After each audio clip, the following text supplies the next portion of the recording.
പൂക്കാട്ടുപടിയിലെ plastic ഗോഡൌണിലെ തീ പൂർണ്ണമായും അണയ്ക്കാൻ ഇന്ന് ഒരു ദിവസം വേണ്ടിവരുമെന്നാണ് കരുതുന്നത്. 4 ഹിറ്റാച്ചികൾ എത്തിച്ച് കൂമ്പാരം ഇളക്കി തീ കെടുത്താനാണ് ഇപ്പോൾ ശ്രമമെന്ന് deputy collector K Manoj Mathrubhumi ന്യൂസിനോട് പറഞ്ഞു. ഗോഡൌണിന് അനുമതി ഉണ്ടായിരുന്നില്ല എന്നാണ് പ്രാഥമികമായി അറിയാൻ കഴിയുന്നത്. ഇത് തീ മുഴുവനായി നിയന്ത്രണത്തിലാക്കാനായിട്ട് ഒരു ദിവസത്തോളം എടുക്കും എന്നുള്ളതാണ് നിലവിലുള്ള ഒരു കണക്കുകൂട്ടൽ. ഇന്ന് രാത്രിയോടെയോ അല്ലെങ്കിൽ നാളത്തെയോടോ കൂടിയേ ഇത് പൂർണ്ണമായും നിയന്ത്രണ വിധേയമാക്കാനായിട്ട് സാധിക്കുകയുള്ളൂ. നിലവിൽ ഇപ്പോഴത്തെ പ്രാഥമികമായ അന്വേഷണത്തിൽ നിന്നും അനുമതികളൊന്നും ലഭിച്ചിട്ടില്ല എന്നുള്ളതാണ് മനസ്സിലാക്കുന്നത്. ഇവര് KSSIFTൽ ഒരു ആപ്ലിക്കേഷൻ ഫയൽ ചെയ്തിട്ടുണ്ട്. പക്ഷേ PCBയുടെയോ പഞ്ചായത്തിന്റെയോ മറ്റ് അനുമതികളൊന്നും ഉണ്ടായിരുന്നില്ല എന്നാണ് പ്രാഥമികമായിട്ടുള്ള ഒരു അന്വേഷണത്തിൽ മനസ്സിലാകുന്നത്. പഞ്ചായത്ത് സെക്രട്ടറിയോട് വിശദമായ റിപ്പോർട്ട് ആവശ്യപ്പെട്ടിട്ടുണ്ട്.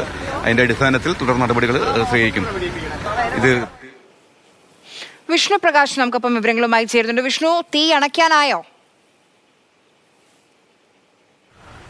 ഇന്ന് പുലർച്ചെ 3:30 പൂക്കാട്ടുപടി മാളിയേക്കംപടിയിലുള്ള ഈ ഒരു ഭൂമിയിൽ, ഈ നമുക്ക് പുറകിൽ കാണുന്ന ഈ ഭൂമിയിൽ തീപിടുത്തമുണ്ടാകുന്നത്. ഇവിടെ നിരന്തരമായി കുറച്ച് വർഷങ്ങളായി പ്ലാസ്റ്റിക് മാലിന്യം കൊണ്ടുവന്ന് കൂമ്പാരം കൂട്ടിയിട്ട് ഇവിടെ നിന്ന് സെഗ്രിഗേറ്റ് ചെയ്യുന്ന നടപടിക്കായി കൂട്ടിയിട്ടിരുന്ന ഒരു സ്ഥലമാണ്. ഇവിടെയാണ് ഇന്ന് പുലർച്ചയോടുകൂടി തീപിടുത്തം ഉണ്ടാകുന്നത്.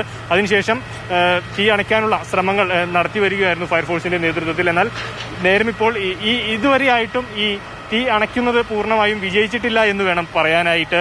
രാവിലെ മുതൽ ആരംഭിച്ച പ്രവൃത്തി ഇപ്പോഴും 18ഓളം വരുന്ന ഫയർ എഞ്ചിൻ യൂണിറ്റുകൾ ഇവിടെ പ്രവർത്തിച്ച് ഈ തീ അണയ്ക്കാനുള്ള ശ്രമങ്ങൾ നടത്തി വരികയാണ്. എന്നാൽ അത് വിജയിച്ചിട്ടില്ല. നമുക്കിപ്പോൾ ദൃശ്യങ്ങളിൽ തന്നെ കാണാം. ഈ പ്ലാസ്റ്റിക് ആയതിനാൽ തന്നെ ഈ തീ പിടിച്ചിട്ട് അതിന്റെ ഉള്ളിലോട്ട് തീ ഇറങ്ങി പുകയുന്ന ഒരു സാഹചര്യമാണ്. ഇപ്പോൾ 4 ഹിറ്റാച്ചികൾ ഈ സ്ഥലത്ത് എത്തിച്ച് ആ കൂമ്പാരം ഇളക്കിവിട്ട് അങ്ങനെ അവിടേക്ക് വെള്ളമൊഴിച്ച് കെടുത്താനുള്ള ശ്രമമാണ് ഇവിടെ നടത്തി വരുന്നത്. എന്നാൽ അതും പൂർണ്ണമായി വിജയിച്ചിട്ടില്ല. ഇപ്പോൾ നമുക്ക് ദൃശ്യങ്ങളിൽ തന്നെ കാണാം. അവിടെ തീയെല്ലാം ഇപ്പോഴും ഉയരുന്നുണ്ട്. ഈ പ്രദേശത്ത് ഏകദേശം 1.5 ഏക്കറോളം ഉള്ള ഒരു ഭൂമിയിലാണ് ഈ പ്ലാസ്റ്റിക് കൂമ്പാരം ഇവിടെ കുന്നുകൂട്ടിയിട്ടിരുന്നത്. വലിയ ജനവാസ മേഖലയാണ്. ചുറ്റും വീടുകളും അതുപോലെ തന്നെ ദേവാലയങ്ങളും ഈ വിദ്യാഭ്യാസ സ്ഥാപനങ്ങളും എല്ലാം ഉള്ള ഒരു മേഖലയുടെ നടുക്കാണ് ഈ ഒരു വലിയ തീപിടുത്തം ഉണ്ടായിട്ടുള്ളത്.